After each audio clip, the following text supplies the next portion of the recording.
राधे राधे दोस्तों, मैं अमन त्रिपाठी और स्वागत करता हूं आपका डे 2 के 10 पावरफुल वर्ड्स पे। दोस्तों ये top 10 words SSC, banking, competitive examination और डेली यूज़ हर एक चीज़ के लिए काम आ सकते हैं। तो चलिए स्टार्ट करते हैं आज के 10 वर्ड्स। सबसे पहला जो वर्ड है वो है इमिनेंट। इमिनेंट का मतलब होता है आसन्न या फिर निकट। इसका मतलब होता है जो बहुत करीब, मतलब जो बहुत निकट भविष्य में होने वाला हो और प्लस जिसे टाला ना जा सके। इसके जो सिनोनिम्स हैं वो है इम्पेंडिंग, फोर्थ कमिंग, नियर यानी जो निकट भविष्य में होने वाला हो, और जो एंटोनिम है वो है डिस्टेंट मतलब बहुत दूर में होने वाला हो, रिमोट यानी कहीं किसी और जगह पे होने वाला हो। इससे जो रिलेटेड जो वर्ड्स हैं वो है इमिनेंस और इमिनेंटली। इसके जो एग्जांपल्स हैं वो है heavy rainfall is eminent in the northern states, यानी जो उत्तरी स्टेट है भारत के उनमें जो भारी वर्षा है वो इमिनेंट है, मतलब वो बहुत जल्दी आने वाली है। दूसरा वर्ड है इम्पैथी। इम्पैथी का मतलब होता है, देखिए दरअसल दो शब्द होते हैं। सबसे पहला होता है सिंपैथी और दूसरा वर्ड होता है इम्पैथी। सिंपैथी का मतलब होता है कि जब हम किसी, अगर मान लीजिए कोई दुख में हो तो हम उसका दुख समझ सकें, इसमें सिर्फ समझना होता है। लेकिन इम्पैथी का मतलब होता है हम उसके दुख को समझें प्लस फील भी करें। जैसे मान लीजिए कि कोई इंसान है, मान लीजिए कि अगर उसका पाँव टूट गया तो हम जनरली दुख व्यक्त करते हैं कि हाँ सॉरी भाई तुम्हारा पाँव टूट गया, ऐसे करके। लेकिन इम्पैथी ये फीलिंग ज़्यादातर महिलाओं के अंदर बहुत हार्ड होती है। जैसे मान लीजिए कि अगर किसी का दुख है तो महिलाएं अक्सर आप देखेंगे ना कि अगर यदि कोई रो रहा हो और कोई अपना दुख व्यक्त कर रहा हो तो महिलाएं, अक्सर ऐसा होता है ना कि महिलाएं हमेशा, अगर कोई रो रहा है ना सामने वाला, तो महिलाएं भी, आप ज़्यादातर देखेंगे कि महिलाएं भी रो देती हैं। इस फीलिंग को इम्पैथी बोलते हैं। जब आप दूसरों के दुख को अपना दुख समझ लेते हैं उस चीज़ को इम्पैथी बोलते हैं। एक तीसरा शब्द होता है अपैथी। अपैथी का मतलब होता है, ये वो स्थिति होती है जहाँ पे ना आप दुख समझ सक पाते हैं और ना ही आप सुख समझ पाते हैं, यानी ना दुखी ना सुखी, ना दुख ना सुख, ये वो कंडीशन होती है। उसके बाद इसका हिंदी में मतलब होता है, एम्पैथी का मतलब होता है संवेदना या फिर सहानुभूति। इंग्लिश में अगर मतलब बताएं तो ability to understand others fears and feeling.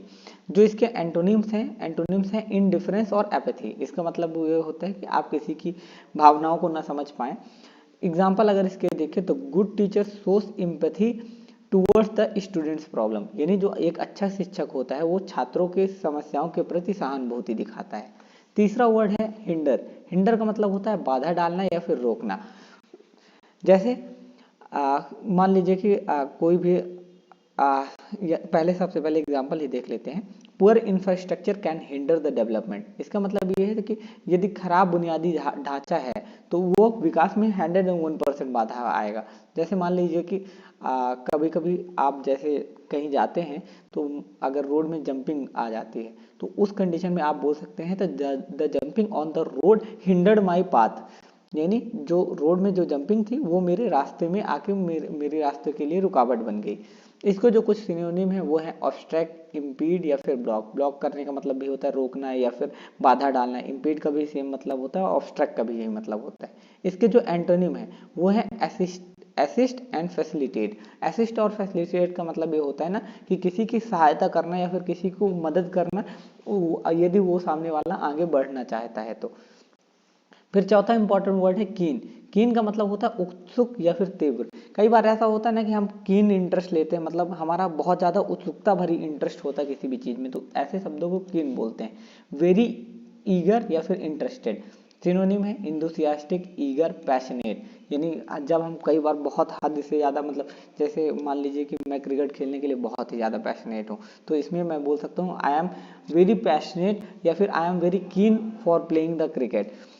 Similarly इसके जो एंटोनिम है, एंटोनिम होता है इनडिफरेंट या फिर अनइंटरेस्टेड। मान लीजिए ये एक तरीके की उदासीनता वाली ही भाव होती है, यानी जहाँ पे आप किसी भी चीज़ को लेकर रुचि नहीं दिखाते हो। मान लीजिए आपका कोई इंटरेस्ट नहीं है फुटबॉल में, या तो फुटबॉल का मैच हो रहा है नहीं हो रहा, आपको कोई फर्क नहीं हो पड़ रहा, तो उस कंडीशन में आप अनइंटरेस्टेड होंगे। लेकिन कीन में क्या होता है कि यदि मान लीजिए कि जैसे अभी इंडिया का T20 वर्ल्ड कप चल रहा है तो उसमें आप बहुत कीन इंटरेस्ट शो करते हैं। इसके एग्जाम्पल देखते हैं। He is keen on learning the new technologies, यानी उसे नई तकनीक सीखने का बहुत ज़्यादा उत्सुकता है। फिर उसके बाद पांचवा वर्ड है एलिविएट। एलिविएट का मतलब होता है कम करना या फिर राहत देना।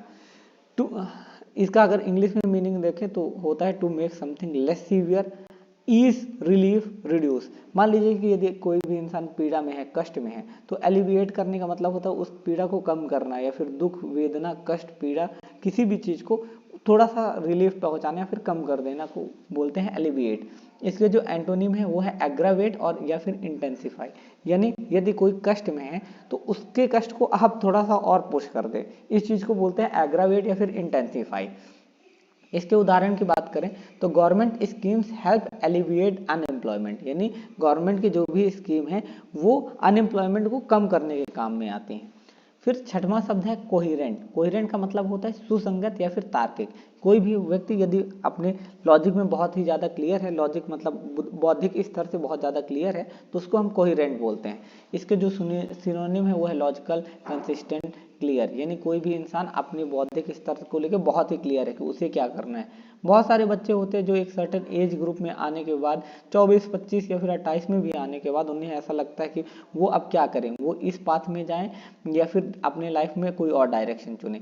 तो उन लोगों को कंफ्यूजिंग या फिर इलॉजिकल बोला जाएगा कि वो इस स्टेज में आके भी कंफ्यूज है अपनी ज़िंदगी में। लेकिन कोहिरेंट वो लोग वो होते हैं ना जो अपनी ज़िंदगी में उन्हें क्लियर पता है कि मुझे क्या करना है। जैसे बहुत सारे लोग आपने देखा होगा जो 18-19 साल की उम्र में ये क्लियर कर लेते हैं कि उन्हें इंजीनियर बनना है, डॉक्टर बनना है, सीए बनना है, या फिर कॉमर्स में कुछ परस्यू करना है, आईएएस आईपीएस बनना है। ऐसे लोगों को कोहिरेंट बोला जाता है। इससे रिलेटेड एग्जाम्पल है the report present A coherent plan for the reform, यानी रिपोर्ट सुधार के लिए एक सुसंगत योजना प्रस्तुत करती है। अब सातवां शब्द देखते हैं। सातवां शब्द है बर्डन। बर्डन का मतलब होता है बोझ या फिर भार। ए हैवी लोड और रिस्पॉन्सिबिलिटी, यानी जब आपके ऊपर कोई भी बहुत ज़्यादा लोड या फिर रिस्पॉन्सिबिलिटी होती है उसको आप बर्डन बोलते हैं। इसके जो सिनोनिम है वो है लोड, रिस्पॉन्सिबिलिटी, लायबिलिटी। लायबिलिटी का मतलब होता है, देखिए दरअसल दो शब्द होते हैं, एक होता है एसेट, एसेट्स, और दूसरा शब्द होता है लायबिलिटीज। एसेट्स का मतलब होता है ये वो चीजें होती हैं जो आपको पैसा रिटर्न करके देती है। जैसे मान लीजिए आपका घर एक एसेट है। क्यों? क्योंकि घर में जब भी आपने घर खरीदा होगा तो घर की एक कीमत रही होगी, उस कीमत से आज तो घर बहुत ही ज्यादा कीमत में जाएगा, पुरानी कीमत से तो ऊपर ही जाएगा। और कुछ चीजें होती हैं लायबिलिटीज। लायबिलिटीज का मतलब ये है ना कि समय के साथ उनकी कीमतों में गिरावट आती है। जैसे हो गई आपकी कार। जैसे मान लीजिए कि आपने कार ली है 2003 में। अगर आपने 2003 में कोई कार 5 लाख की ली है तो मैं आपको गारंटी के साथ कह सकता हूँ कि आज उस कार की कीमत 3 लाख, 2 लाख, 1 लाख, 4 लाख हो गई होगी, लेकिन 5 लाख तो नहीं होगी। तो ये होती हैं लायबिलिटीज। तो इसलिए बर्डन जैसे है ना किसी चीज का बोझ, तो लायबिलिटीज भी उसी तरीके से एक बोझ होती है। इसके जो एंटोनिम है वो है रिलीफ या फिर कंफर्ट, क्योंकि अगर किसी के भी दिमाग में बर्डन है तो आप उसको रिलीफ या फिर कंफर्ट दे सकते हैं। इसके एग्जाम्पल है loans have become financial burden on the youth, यानी जो भी लोन्स है ना वो फाइनेंशियल यानी आर्थिक बोझ बन गए हैं नए युवाओं पे। आठवां शब्द है डिटर। डिटर का मतलब होता है रोकना या फिर हतोत्साहित करना। इसका मतलब ये होता है किसी को भी डिस्करेज करना। मान लीजिए कोई आगे बढ़ना चाहता है अपनी जिंदगी में, लेकिन आप उसको डिस्करेज कर दें, आप उसका पूरा मोटिवेशन ही गिरा दें कि नहीं नहीं तुम आगे नहीं बढ़ सकते हो, इस चीज को बोलते हैं डिटर। इसके जो सिनोनिम है वो है प्रिवेंट, डिस्करेज, रिस्ट्रेन, डीमोटिवेट भी लिख सकते हैं आप, डीमोटिवेट। इसको जो एंटोनिम है वो होगा इनकरेज या फिर मोटिवेट। इनकरेज का मतलब होता है आप किसी को प्रोत्साहित कर रहे हैं कि हाँ आप अपनी ज़िंदगी में अच्छा करिए, आप पक्का उस रास्ते में आपको सक्सेस मिलेगी। इसके एग्जांपल्स हैं strict punishment can deter illegal activities, यानी जितने भी गैर अवैध गतिविधियां होती हैं अगर उन पे बहुत ही स्ट्रिक्ट पनिशमेंट हो यानी बहुत कड़ी सजा हो तो उन पे रोकथाम लगाई जा सकती है।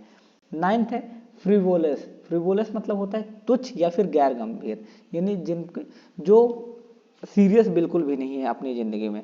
इसके जो सिनोनिम्स हैं वो है ट्रिवियल, सिली, पॉइंटलेस। एटलीस्ट सिली तो आपने बहुत ही जिंदगी में बहुत ही कॉमन बार सुना होगा कि don't do such and silly mistakes. इसका मतलब होता है इतनी छोटी छोटी मिस्टेक्स तो मत करो। इसके जो एंटोनिम है वो है सीरियस, मीनिंगफुल। इसका एग्जाम्पल देख लेते हैं। The committee dismiss the frivolous complaint. इसका मतलब ये है कि जो कमिटी थी उसने सिली कंप्लेंट को हटा दिया। अगर इसका एंटोनिम के एग्जाम्पल देखें तो they had done an very serious crime, यानी उन्होंने बहुत ही सीरियस क्राइम किया है। यदि हम सिली और सीरियस को मिक्स करके एक एग्जाम्पल देखें तो वो एग्जाम्पल बन सकता है, your silly mistakes can lead to very serious outcomes. यानी इसका मतलब ये है कि तुम्हारे जो भी सिली मिस्टेक्स है ना, वो बहुत ही सीरियस आउटकम्स रिजल्ट कर सकते हैं। आउटकम्स का मतलब होता है रिजल्ट या फिर जो हमारा फाइनल जो प्रोडक्ट बनता है। अब 10th सब वर्ड देखते हैं। 10th वर्ड है जस्ट। जस्ट का मतलब होता है न्याय संगत या फिर उचित। जो भी मोरालिटी और फेयरनेस पे बेस्ड है उसको हम जस्ट बोल देते हैं। जैसे फेयर, राइटियस, इक्विटेबल, यानी जो भी न्याय संगत है। जैसे मान लीजिए कि अगर कोर्ट कचहरी में भी हो, अगर आप जाते हैं तो कोर्ट कचहरी में जजेस आपको फेयर जस्ट डिसीजन सुनाते हैं। इसका मतलब ये है कि वो आपको फेयर, यानी वो आपके साथ न्यायपूर्वक व्यवहार करते हैं। इसका जो एंटोनिम है वो है अनजस्ट या फिर अनफेयर। अनफेयर कैसे, अगर इसके पहले एग्जाम्पल देख लेते हैं। एग्जाम्पल है just decision builds public interest. Just मतलब कोई भी एक न्याय संगत जो डिसीजन होता है वो पब्लिक में भरोसा कायम करता है। अब दोस्तों डे 2 के 10 शब्द यहाँ पे कंप्लीट होते हैं। अगर आपको हमारा ये सेशन अच्छा लगा हो तो कृपया लाइक, सब्सक्राइब और शेयर करना ना भूलें। हम आपसे मिलते हैं नेक्स्ट वीडियो में। Thank you.